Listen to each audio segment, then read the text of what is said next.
how to fix your camera not working on Google Meet. So hello guys, welcome back to my YouTube channel. If you're also facing such issue where your camera is simply not working on your Google Meet when you try to join some meeting just like this, so in that case what you might want to do is just head over to your device's settings first by simply selecting settings.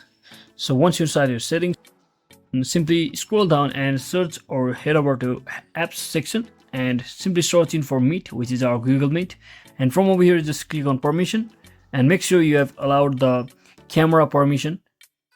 As you can see, I've allowed it, and once you do that, just come back once again and now simply select storage option and clear all the cache or clear all the data from over here as well.